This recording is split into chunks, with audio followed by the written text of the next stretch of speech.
After speaking to hundreds of farmers to find out what caused their accidents, this is what they found. More than half of the injured farmers linked their accident to stress on the farm. Recovery from those accidents is also a problem, with a third of farmers returning to work before they're healed. It all adds up for the taxpayer too. ACC pays $7.8 million in farmer injury claims per year and $25 million in lifetime costs. And tragically, farming has one of the highest rates of fatalities, with 11 deaths so far in 2020, twice that on a yearly basis.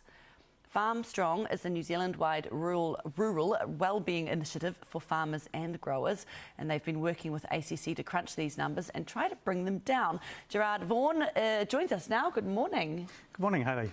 So first, can you just tell us about this report and what it found out? Well, through Farmstrong, we're about helping farmers look after the most important asset on the farm, which is farmers and growers and the people who work in the business. And with ACC coming on board with Farmstrong as a strategic partner, we really wanted to understand the contribution of how you were thinking and feeling in the lead up to accidents. So we interviewed over 500 farmers who had had injuries. They were on ACC's books. And we really asked them questions about what was happening for them in the lead up to that injury. And that really gave us quite a strong insight for around the things that were really causing stresses and pressures for farmers that contributed to the accident. So some of the numbers, 24% of farmers said that wellbeing issues were a major contributor to their accident. First of all, what does wellbeing mean in this context? Well, in the context for farmers, because we asked them actually what are the things that impact on how you think and feel and how you perform, which is your wellbeing, you know, and things like having too much to do. Fatigue is massive, lack of sleep, not coping with ups and downs, and that's sort of a colloquial way of saying I'm worrying about stuff, and often that can contribute to not sleeping well, and then having too much to do and feeling stressed about that. The other big one for farmers is actually just not getting time away from the business, because there's always something to do on a farm. So these are pretty much the same stresses as everyone in society sees, lack of anxiety. That's right. But for farming, it's heightened. Well, it is, and there's a few reasons. First, I think in terms of the nature of the business, there's a heck of a lot outside the control of farmers. So you've got weather bombs coming through, you've got fluctuating markets where your income can vary, quite radically, in short time.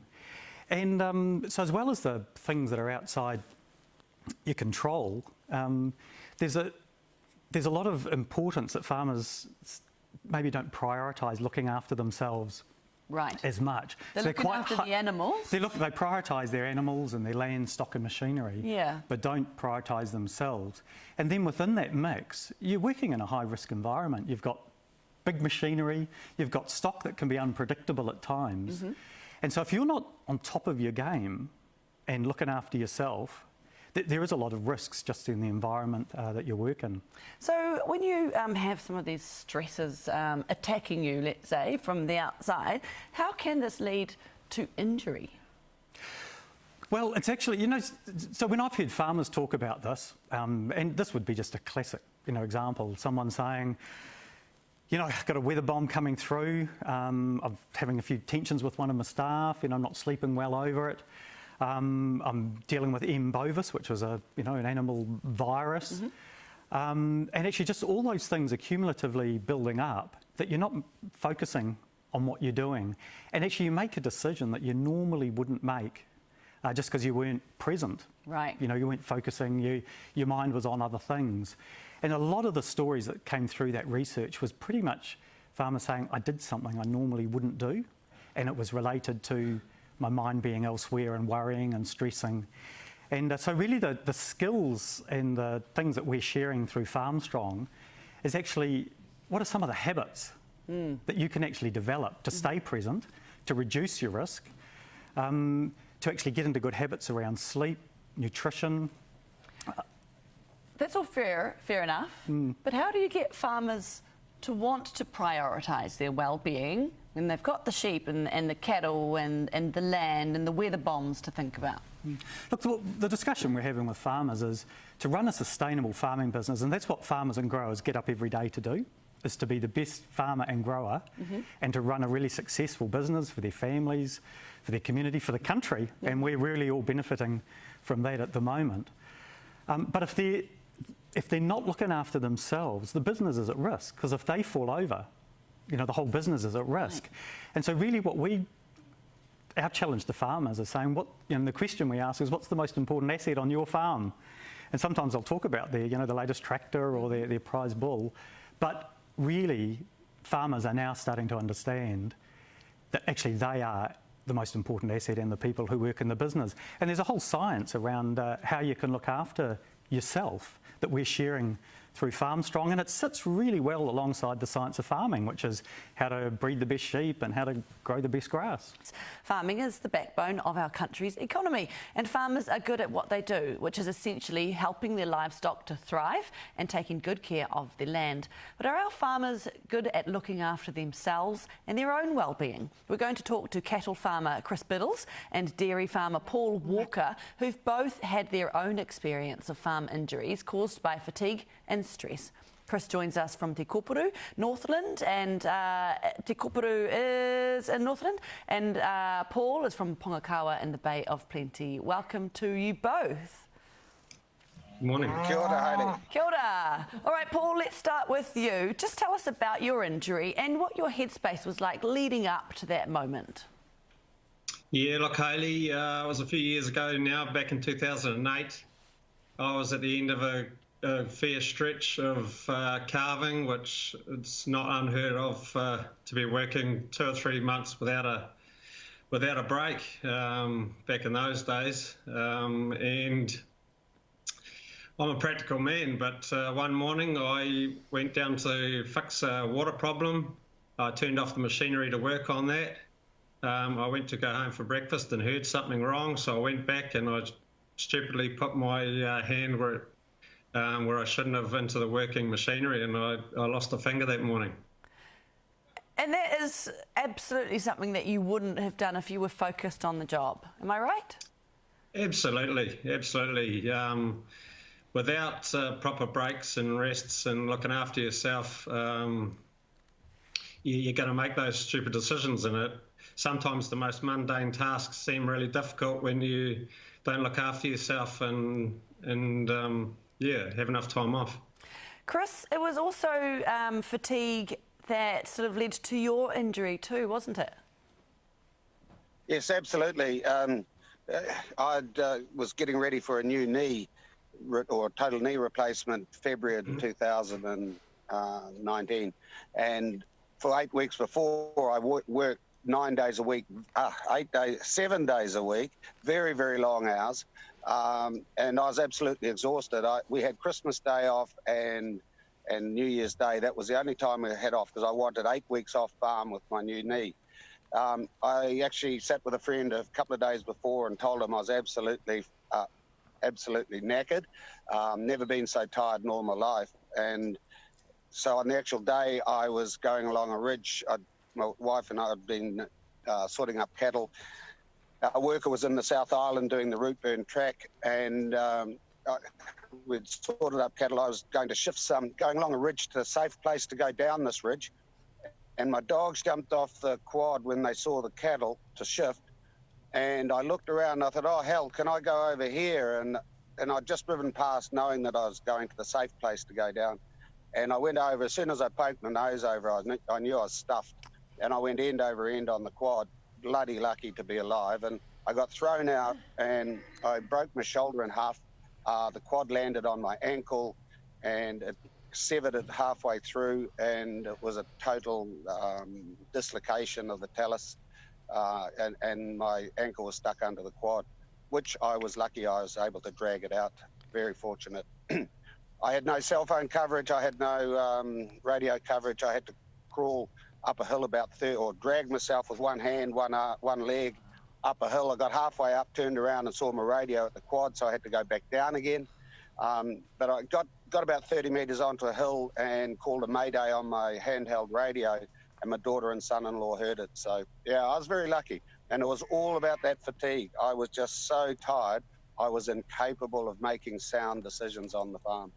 So I guess, Chris, you've changed your ways a little bit. How do you practice self-care to make sure that you don't get to that place again? Well, with my injuries now, I can't do long days anyway. But no, we've got an extra employee now. And at our team meetings, we talk about our emotional state. And that's what we hadn't done before. I ask how are they during the drought. It was really important because the cattle that were only getting what we were feeding them. They had nothing left on farm, and we're dependent because we've got high capital stock numbers with our Angus stud that we just had to feed them. So we talked all the time. How are you? I know we knew it was affecting everyone. We spent 60 grand on bought in food, and so we just talk about it as a team. How are we? Do we need to do things differently? And we do not work the long hours that we used to work. We are more sensible with our hours. Don't start a new job at the end of the day. No, great advice. Paul, I'm sure you take that advice too. You don't have any extra workers though, do you? How are you practicing self-care? Yeah, well, look, Hayley, when you're self-employed or owner-operator, often there is no one looking out for you, and that's where Farmstrong becomes invaluable as a resource. There is actually things you can learn about self-management and looking after your well-being, and that in turn helps you to look after your cows, your pasture, and your family, and that's the reason we do it. Have you found that more farmers, more of your mates or your peers in the community are starting to talk about their well-being and how they are inside as well as outside? Absolutely. Over the last few years, obviously, mental health has sort of come to the fore as an issue, particularly in New Zealand, and people are talking about it a lot more, and Farmstrong helps you sort of engage with the community and shares farmers' stories, and that in turn gives you information to share with local farmers around your area as well. So the word gets out there well now, whereas in the past it probably hasn't. So there's these fantastic resources available to you now for that. Chris, they say in certain circles that you can't really look after other people until you look after yourself first. Have you noticed now that since you're in a better place, your family, your friends and your workers and even your community are starting to have some change in their lives as well? Yeah, to a degree. I think my family would possibly say that I don't. I have a large involvement off farm with voluntary governance, and that was huge that last year. But if you're reading Farmstrong things, it is important. I mean, it's important for me to get off farm and do those things.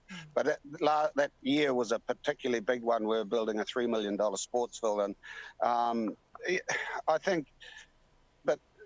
think after my accident, it was really important to be positive.